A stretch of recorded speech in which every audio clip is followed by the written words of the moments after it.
Pourquoi et comment les animaux utilisent les murets de pierre? On y répond à travers cette entrevue avec Lucie et David, qui sont des biologistes et qui nous parlent de la vie qui se trouve dans les murets de pierre. Très intéressant. Je suis Anne-Sophie, géologue créatrice de Terre et Trésors. Abonne-toi pour en savoir plus sur les roches.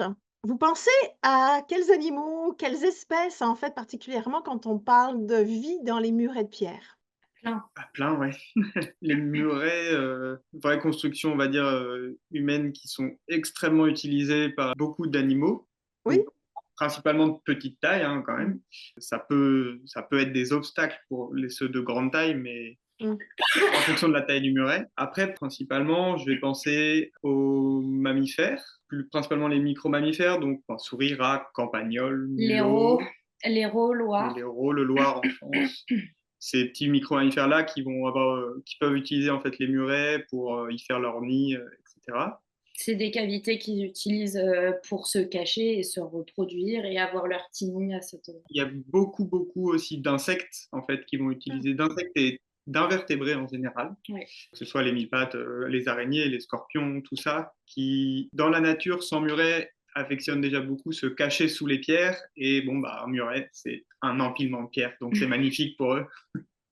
Ça crée des belles colonies. Ça crée voilà, des belles colonies, des beaux refuges pour tout le monde. Et pour les espèces qui sont prédatrices, bah, c'est le gîte, mais c'est aussi le couvert avec d'autres espèces qui vont pouvoir manger, qui vivent dans ces murets-là. D'accord, donc je vois 3 choses en fait, vous me direz s'il y en a d'autres. Je vois le côté cavité, donc habitacle, Hmm.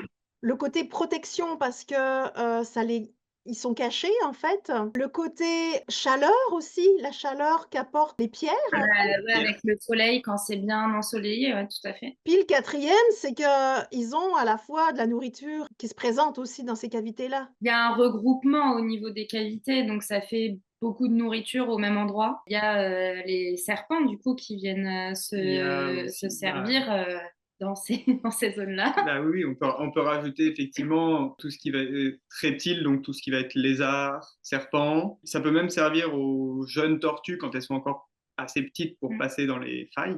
Quand elles deviennent plus grosses, c'est plus compliqué. Et on peut même penser du coup aux amphibiens, donc tout ce qui va être salamandre, triton et même grenouilles pour celles qui sont un peu plus terrestres que d'autres, et crapauds, qui elles aussi, enfin eux aussi vont venir dans les murets se cacher, manger aussi quand ils sont pas en phase de reproduction où ils sont dans l'eau, bah il faut bien survivre sur Terre. Donc que du coup dans les quatre qu'on a cités, la chaleur, tout ce qui va être effectivement thermique, c'est-à-dire la chaleur, mais aussi l'isolation, parce Ouais. que la pierre isole extrêmement bien pour passer l'hiver pour beaucoup d'espèces. Les petits mammifères qui vont potentiellement hiberner, pareil pour les reptiles, les amphibiens et les insectes quand il fait pas trop chaud, c'est pas mal, ouais. Donc, quand on parlait des espèces comme, par exemple, salamandres, grenouilles, tout ça, elles n'ont pas besoin d'un taux d'humidité quand même, ces espèces-là? Dans les murets, est-ce qu'on retrouve de l'humidité? Ça va beaucoup dépendre de là où on va trouver le muret et surtout l'épaisseur du muret. Un muret qui est assez épais, le centre va être probablement plus frais, plus humide que les extérieurs qui sont du coup frappés par le soleil toute la journée. Après, oui, ça dépend beaucoup en fait de l'environnement.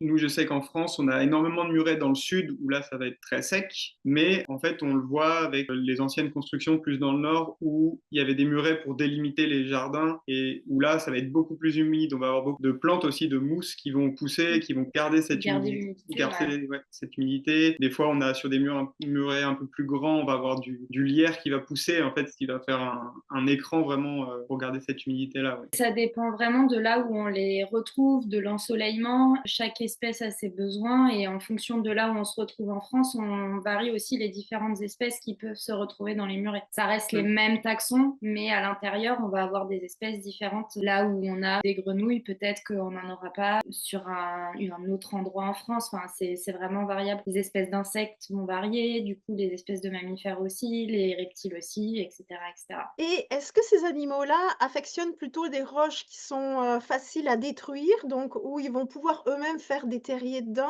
Je dirais que ça dépend de l'espèce. C'est très variable. Bon, les murets qui durent souvent le plus dans le temps sont ceux faits avec des roches plus dures. Quand ils les construisaient avant, des fois, ils mettaient de la chaux pour consolider le mur. Notamment les micro-mammifères creusent très bien. Ils pouvaient creuser un peu la chaux pour faire des galeries. Au fur et à mesure des années, ça a pu s'effriter encore un peu plus. Effectivement, il y a des espèces qui sont incapables de creuser, donc tant qu'il n'y a pas de trous ou d'interstices qui sont créés, elles ne pourront pas réellement utiliser ce muret-là. Mais le temps peut faire et d'autres espèces peuvent faire ces trous-là. Et donc, c'est un véritable petit, ce qu'on appelle un micro-habitat. Ça dépend vraiment de l'espèce, de si c'est des espèces qui ont l'habitude de creuser ou pas du tout, hors muret, on va dire. De là à dire qu'elles affectionnent une roche plus qu'une autre, peut-être. Les roches n'ont pas le même gradient thermique. Des roches plus foncées vont être beaucoup plus chaudes, des roches claires comme le quartz, elles vont avoir du mal à se réchauffer. Donc ça doit aussi influencer énormément certaines populations d'animaux, en fait. Oui, oui, bien sûr, notamment du coup on va exclure un peu les mammifères.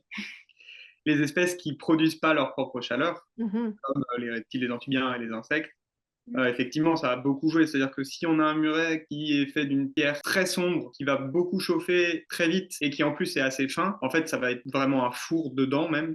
Donc, soit le muret a possiblement été construit un peu enterré et donc des galeries existent pour aller carrément dans le sol pour tamponner cette chaleur-là. Soit il n'y a pas de galerie. En fait, ce muret va être utilisé que par des espèces extrêmement thermophiles qui s'adaptent très bien et qui vont s'adapter en fait plus en bougeant dans le muret, plus bas, plus haut et peut-être aller sur l'exposition nord aux heures les plus chaudes, à l'exposition sud quand il fait plus frais et que là, elles ont besoin de chaleur. En réalité, les murets où on trouve souvent beaucoup d'espèces, c'est effectivement des murets avec des pierres plutôt grises, légèrement sombres quand même, parce qu'il faut emmagasiner cette chaleur et en fait, elle est restituée la nuit aussi, ça permet de garder un climat comme ça. Des murets blancs. Mais moi, je pense au Ticodrome, par exemple, qui, lui, peut aller sur des zones qui sont très claires. C'est un oiseau, le Ticodrome échelette. Bon, là, on est vraiment sur des tours, sur des châteaux. Hein. On n'est pas sur un petit muret ras de sol.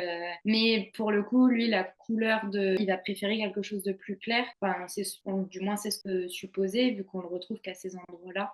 Après, oui, si on parle on va dire des murs un peu plus hauts, qui peuvent servir pour les nicher d'oiseaux, c'est bien d'avoir des murs plus clairs pour justement pas que le nid devienne effectivement un four. Est-ce qu'il y a un effet de camouflage peut-être pour certaines espèces en fonction de la couleur de la roche?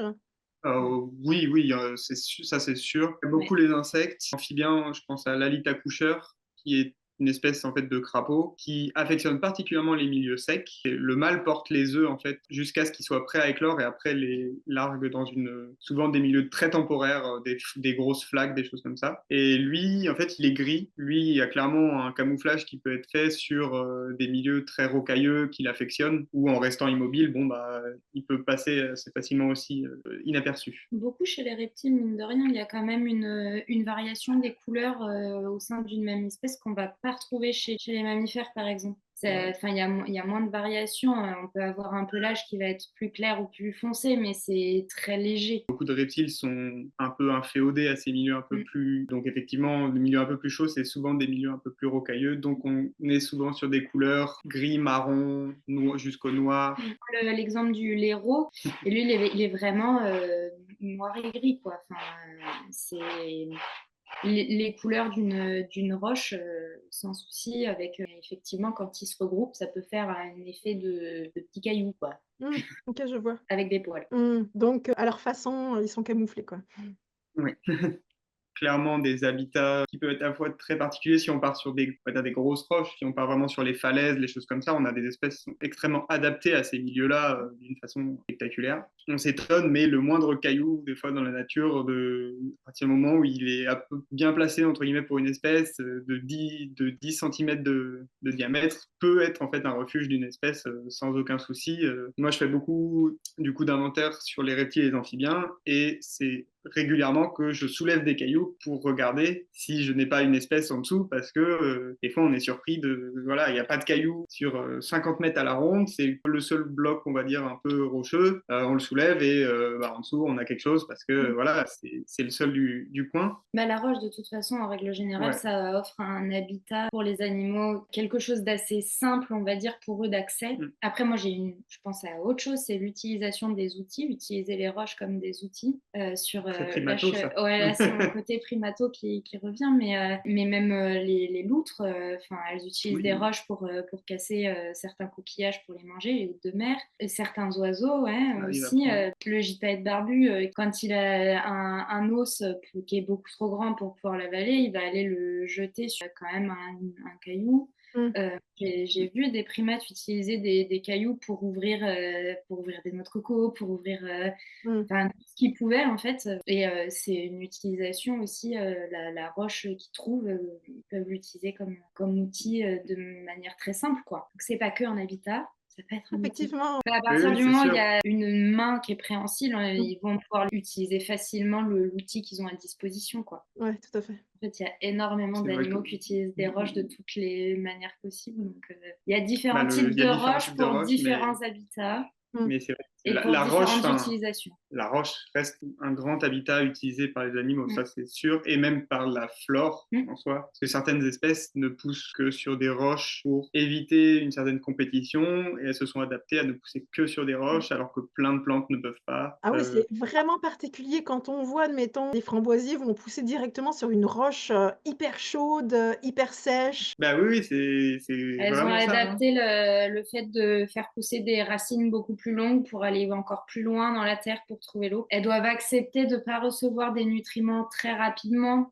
parce qu'une racine, ça pousse pendant 5 minutes, quoi. Donc, Mmh. le temps que la racine pousse le plus loin possible pour puiser l'eau, elles doivent quand même avoir un certain seuil de tolérance sans nutriments, quoi. Exact. Une adaptation vraiment à la sécheresse aussi. Oui, Ah bah oui, oui, oui, ça ça, c'est les sûr. plantes qui vivent dans des milieux arides, Enfin, les c'est ce type. framboisiers, ça, non, ça pousse dans des grands pierriers. Nous, on n'a pas l'impression qu'il y a un sol. Et en fait, oui, elles arrivent à pousser là-dedans. Elles arrivent à récupérer des nutriments. Beaucoup plus profondément. C'est ça, parce qu'il y a de Profondément. l'humidité en dessous, en fait. Ouais, c'est ça. Un regroupement de pierres, finalement, c'est comme une éponge. On retrouve, quand même, de l'eau, mais assez loin pour des petites racines, en fait. Oui, oui, bah oui, c'est sûr. C'est des habitats très importants. Moi, je sais que dans mon travail, toujours des milieux qu'on essaie de préserver. Je travaille par exemple dans le département du Lot en France, où c'est même, enfin, c'est considéré comme culturel d'avoir construit des murets à l'époque pour séparer. La vie est florissante dedans. Et nous, on essaie de les préserver. On essaie même d'en reconstruire certains. Enfin, moi, j'ai vu des endroits d'étages de vignes où, on va dire d'une parcelle à l'autre, c'est pas la même personne qui gère, mais il y en a une qui, bon, bah, avait consolidé le muret avec du béton. Donc, le muret, en fait, n'était plus utilisable parce que J'allais parler de ça, plus d'interstices, plus de trous. Ouais, c'est ça. La parcelle d'à côté, la personne a décidé de le refaire à l'ancienne, mais au moins on avait un vrai muret de pierre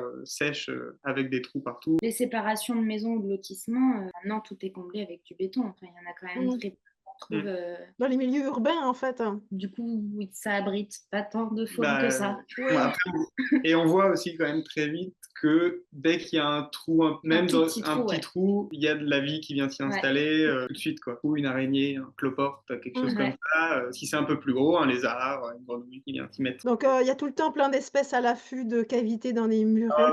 Ouais.